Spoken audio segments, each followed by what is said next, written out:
Hello, and welcome to round 2 of the Parenting Roundabout podcast for the week of May 16th. I'm Catherine Alecko, and I'm here with Terry Morrow. Hello. Usually on this podcast, we talk about parenting issues, but once a week, Terry and I like to get together to discuss TV, movies, books, and other entertainment topics because it's nice to talk about something other than parenting for a change. So this week, we continued with our 2 series that we are watching, Bridgerton, season 2, and the Afterparty on Apple TV+. So we're going to start with Bridgerton. We're up to episode 6. It was called The Choice, wherein Edwina is at the altar. The last one to know. Finally. You're just like, how are they going to get out of this one? They're literally at the palace, at the altar. Everyone's ready to go.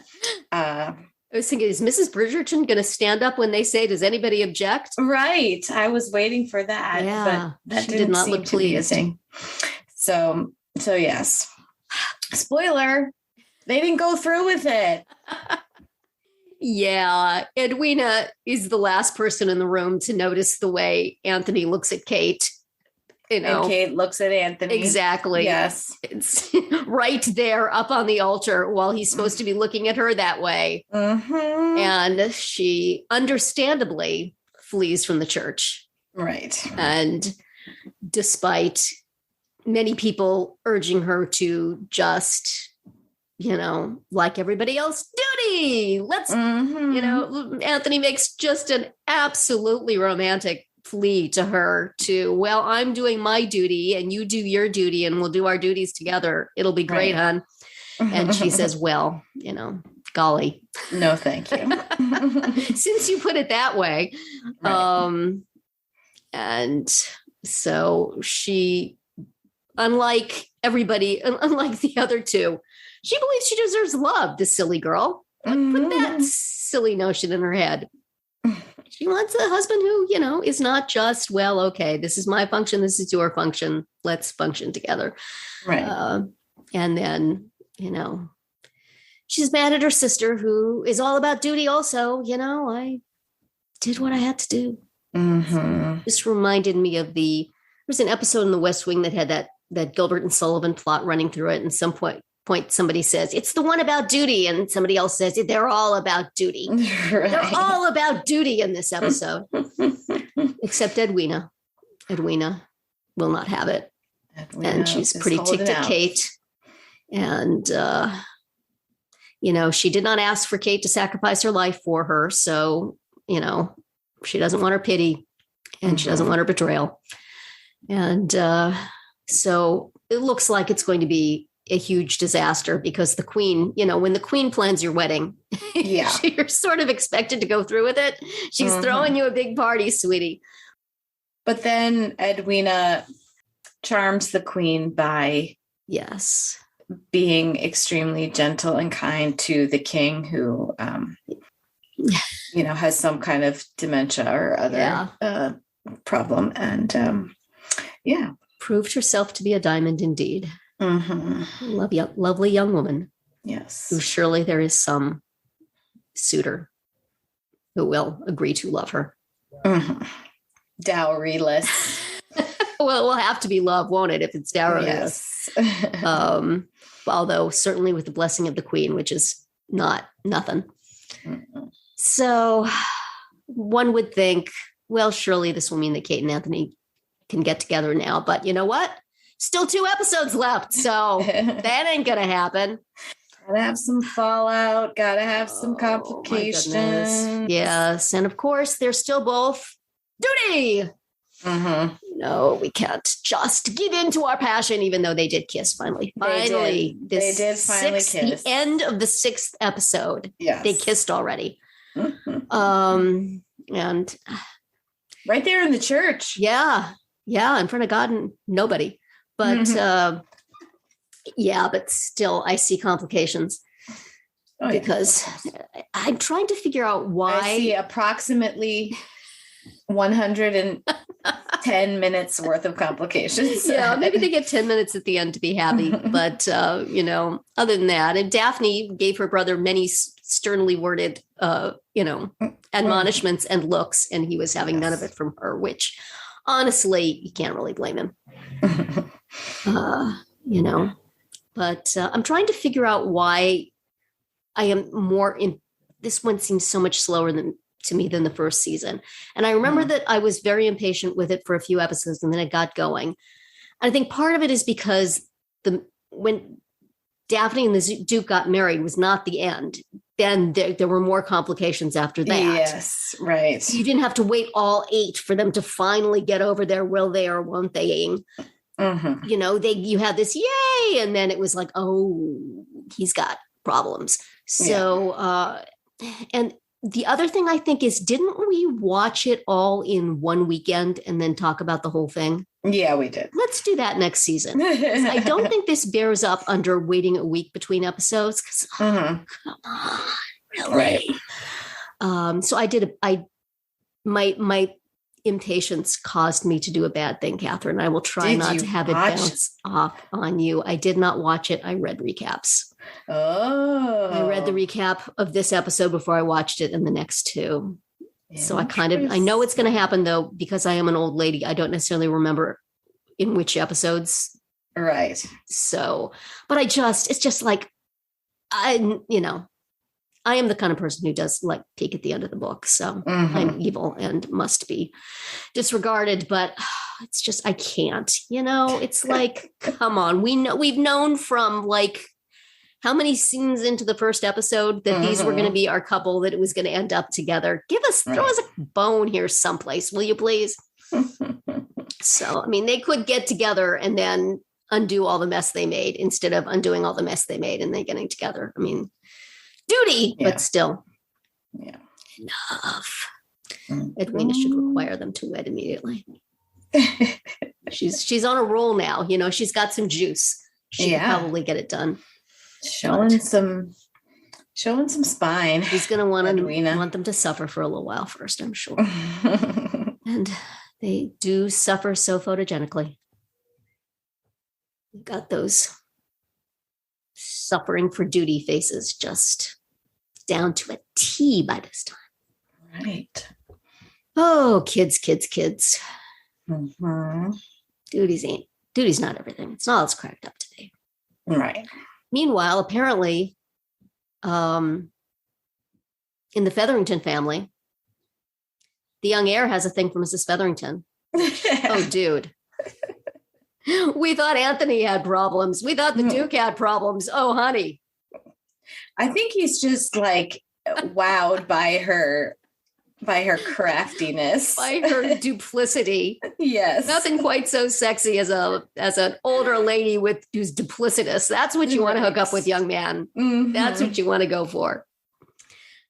Well, you'll have to settle for her being his mother-in-law. Yeah. Well, unless he can find a way out of that, which he's still trying to, I think. She would probably, even at that, be a better match than Prudence for him, but still. A little unnerving. This will come to no good, this mining stuff, but at least they're making him a little more complex, so he's not just a dupe. He's just he's not a good dude. Roping in all the money-seeking. Yeah, that was quite funny when he was like, okay, so who am I targeting? And she just reels off basically everyone. Yes. And then he's like, okay, so everyone except the Bridgertons. Right. And only because they're now going to be disgraced. So right.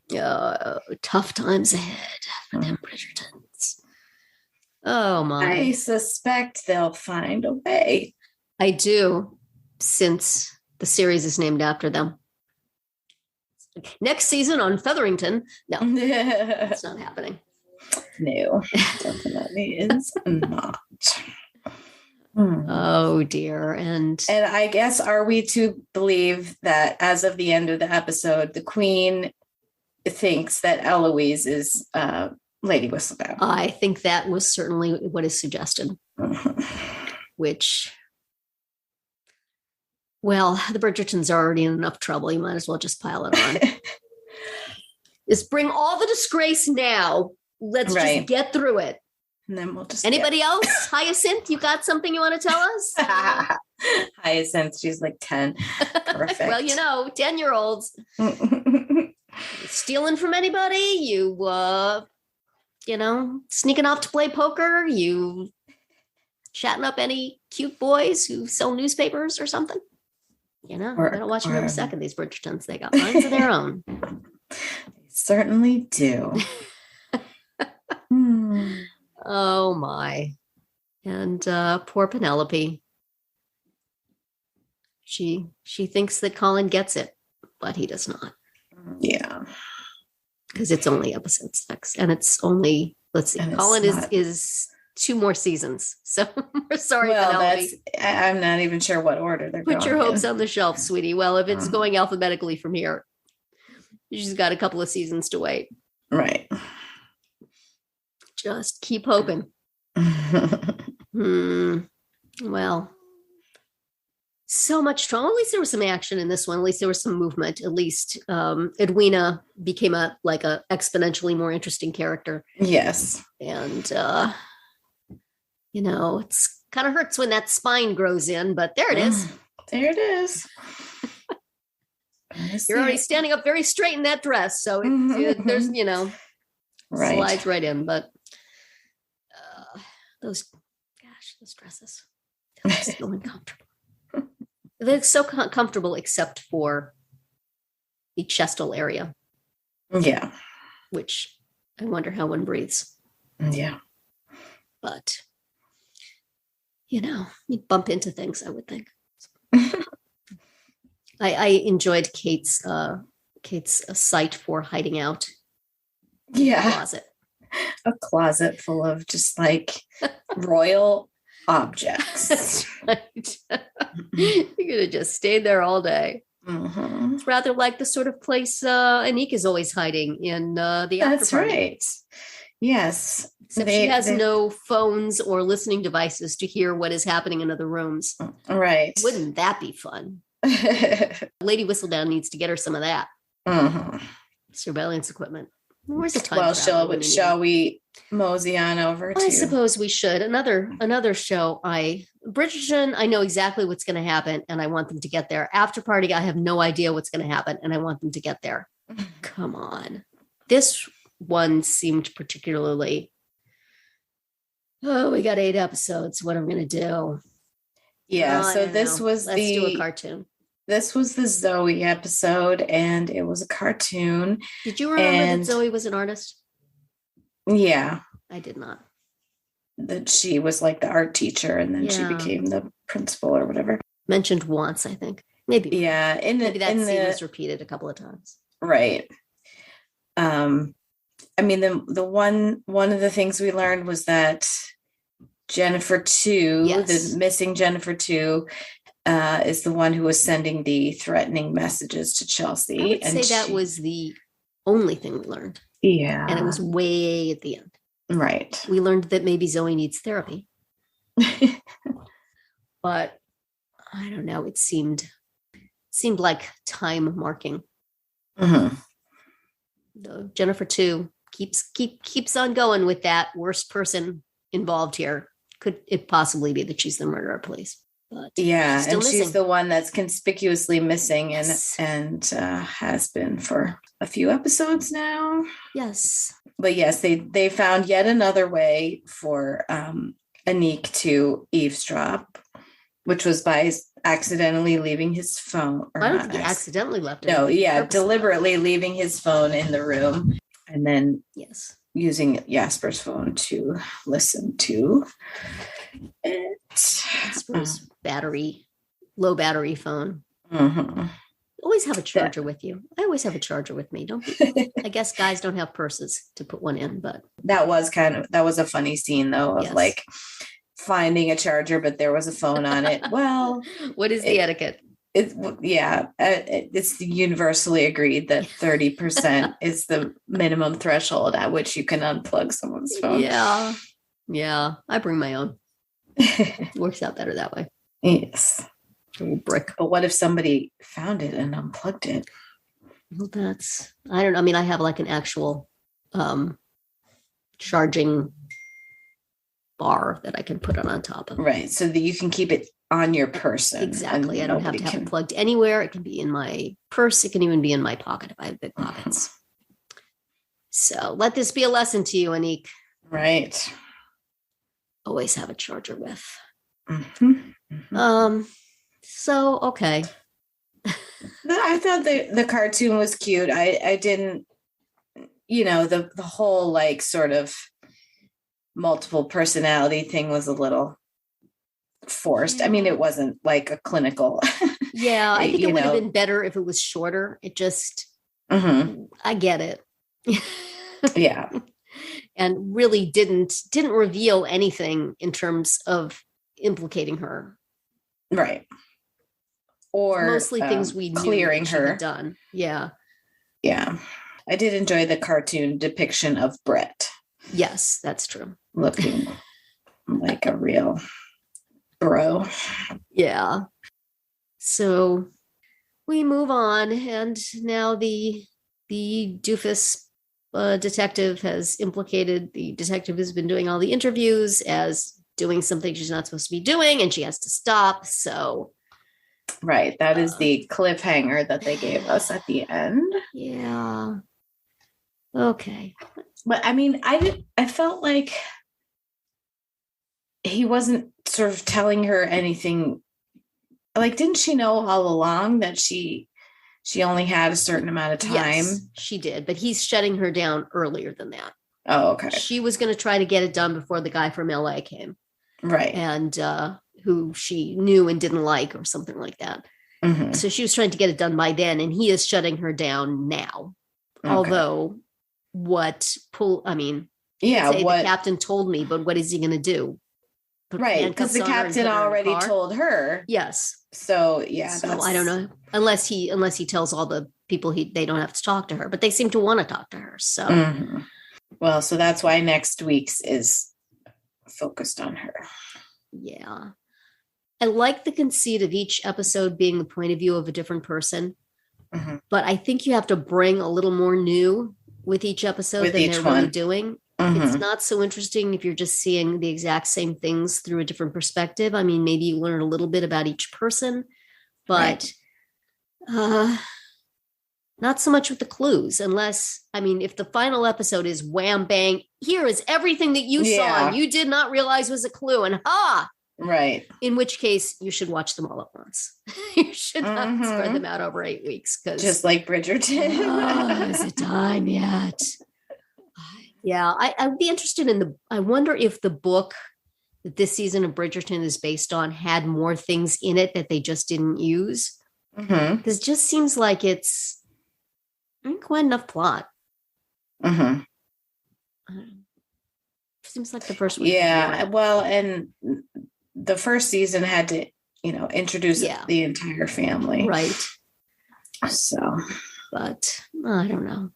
I'm enjoying it. It's always fun to watch. It's delightful to look at. And, both of these are very fun to watch. I just feel like they're either too long or need to be consumed all at once. Maybe they are made for binging, because I'm not sure if I had watched this whole season of Bridgerton all at once, would have felt so, oh, come on. Right. I do now. Yeah. I want to see those two happy. Can we just do a flash forward and see them happy, and then we can go back to this misery for another 3 episodes? How we got there? Yes, but I'm tired of the longing looks. Everybody knows now. Can we move on? There was no bathtub scenes this week. That's true. But I bet after that day I don't know how we ended with them kissing, so who knows where they go from there. But yeah, certainly he deserved a good long bath after being left at the altar. All he wanted to do was do his duty. That's right. It's all about duty. Gonna have to find another way. Oh dear. Well, I'm sure it will all turn out just fine. Eventually. 2 more hours from now. In 2 more hours. It will turn out just fine. Well, next season they'll be happy in the background. That's right. Babies. Mm-hmm. So next week, the Bridgerton episode is titled Harmony. So Alrighty. interesting. Yes. And as we know, we talked about the after party is focused on Danner, which is the Tiffany Haddish character, the detective. So she's the murderer. Ha! Who knew? Exactly. So I feel this is not going to get us closer to the solution of the mystery. You never know. What do I know? It's possible. I didn't read recaps of those. So okay. I am unspoiled. Well, that's going to be it for our round 2 today. We'll find out what happens next time. Please subscribe to our Parenting Roundabout podcast so you won't miss any of our episodes. We have something new for you every weekday. As always, you can find recaps, links, and an opportunity to comment on our website at parentingroundabout.com. Bye, Terry. Bye, Catherine. Goodbye, everyone.